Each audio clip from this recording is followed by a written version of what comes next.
Hide and seek.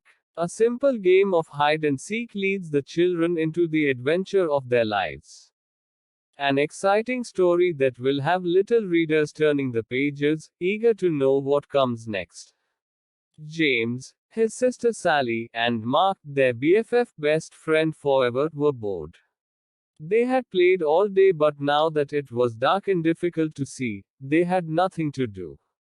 They couldn't play soccer because they couldn't see the ball. They didn't want to go inside and play a game because it was a beautiful springtime night and they liked being outside, especially after having to play inside all winter long. They just didn't know what to do, and it was a little too early for them to go home. I guess I'll just go home, Mark said in a sad voice. Oh, come on, replied James.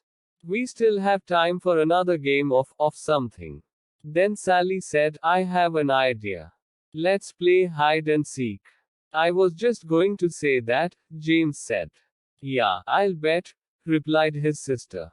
You always say you were thinking of whatever I think of, she snapped. Do not, James said in a loud voice. Do too, yelled Sally. Mark just looked down at the ground and shook his head from side to side. They are at it again, he mumbled to himself. Then he yelled, okay, let's play hide and seek. I'll be the seeker. He turned, faced a big tree, closed his eyes, and started counting out loud. 100, 999, 897. Sally and Mark stopped arguing, looked at each other, and ran off in different directions to find a hiding place. In the distance they could still hear Mark counting. 4, 3, 2, 1. Ready or not, here I come. Then he turned and began looking for places where they could be hiding. Finding Sally was easy. She always ran off and then circled back, so she would be close to base. The safe place to get to before being tagged. Mark looked for the biggest tree and ran towards it. But she wasn't there. I'll bet she's behind that big bush, he said to himself. So he ran to it and was ready to tag her. But she wasn't there either. As he turned around, he saw James running towards base and darted after him. Just before he touched James' shoulder, James tagged the base and yelled out, safe. Did you get Sally yet? James asked. No, said Mark. I haven't been able to find her. And it's getting late and we need to be heading home. So both boys yelled out, come on out, Sally, it's late. But there was no reply. Not even a little snicker from somewhere in the darkness. They yelled again, come on out, Sally, it's late. Still there was no reply from Sally.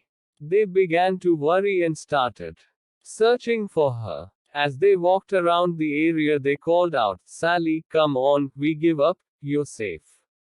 But no matter where they looked, or how much they called out, Sally was wondering what had happened.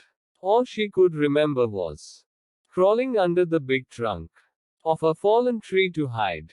Now, as she looked up, she saw several stars through a small hole above her head. She had fallen into a hole when she crawled under the tree trunk. Help! She yelled and heard her voice echo throughout what must have been a cave. Help! Help! Help! Help! Did you hear that, James? Mark said excitedly. Sally just yelled for help. Keep yelling, Sally, James screamed. That way we can find you.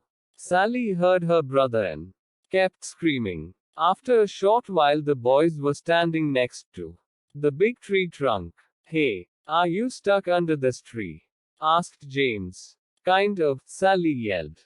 When I crawled under it to hide, I fell into a cave. Please help me, I'm scared. It's dark and I can't get out. Mark said. James, you stay with Sally. Andy will go get my dad. Then he dashed off into the darkness.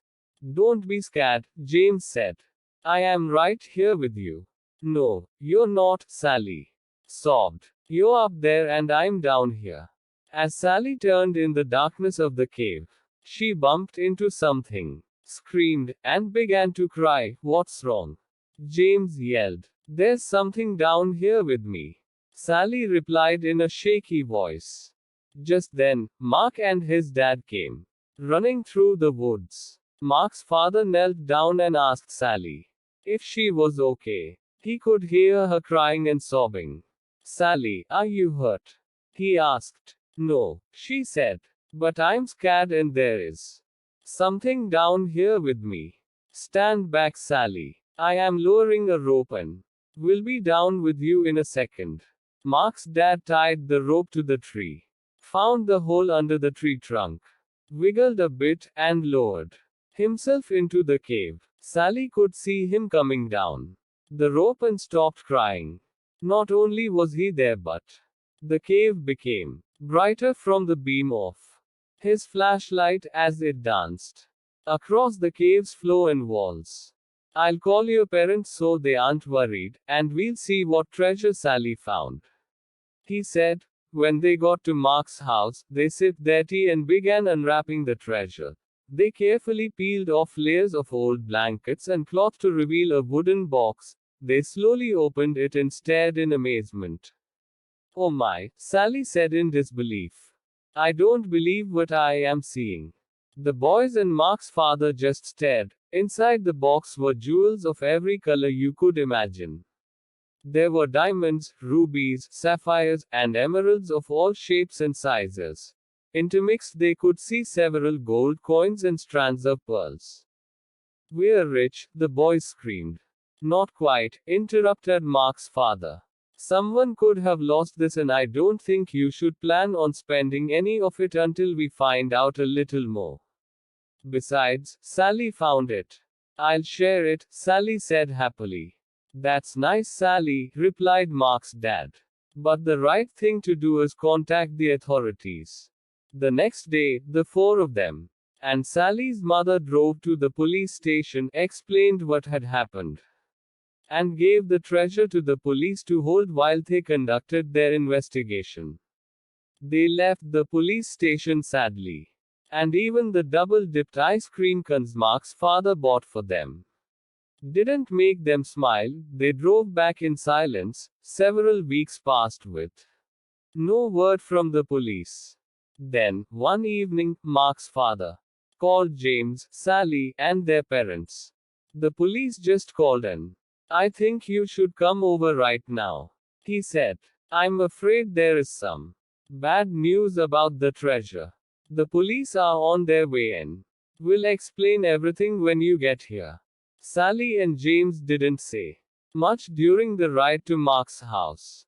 Sally thought that since it was bad news, the treasure belonged to someone else, even though they probably lost it. Whatever happened to finders keepers? She mumbled. What did you say, Sally? Her mother asked. Oh, nothing, Sally replied. Then she let out a long, sad sigh that echoed through the car. When they arrived at Mark's house, the police were there with the treasure box. As Sally entered, the captain introduced himself and said, Sally, this is yours. Your parents need to sign some papers, but the box and its contents are yours. Sally, Mark, and James shrieked with joy and danced around the room. Then Sally said, What is the bad news? The captain smiled and said, The treasure is worth more money than you can imagine, and with your newfound wealth comes great responsibility. Sally didn't quite understand what the captain was talking about, and right now it really didn't matter.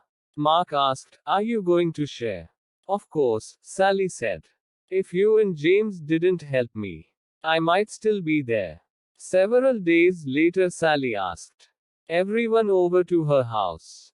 I have decided what to do with the money from the treasure after it is sold, she said. I am giving 1/6 to our mom and dad, 1/6 to Mark's mom and dad, 1/6 to Mark, 1/6 to James, and 1/6 for me. There is an extra 1/6, Mark proudly stated. He loved math and was right on top of Sally's calculations. No, there's not, Sally said. Is to, James said. Is not, Sally said in an angered voice. Just as Mark was going to say. They are at it again, Sally said. This is why there isn't an extra 1/6. I am giving it to the local charity, so it can be given to those less fortunate and in need. Her mother and father said. It was a caring and responsible thing to do. They were very proud of her and knew that she understood what the captain meant when he had turned the treasure over to her just days before.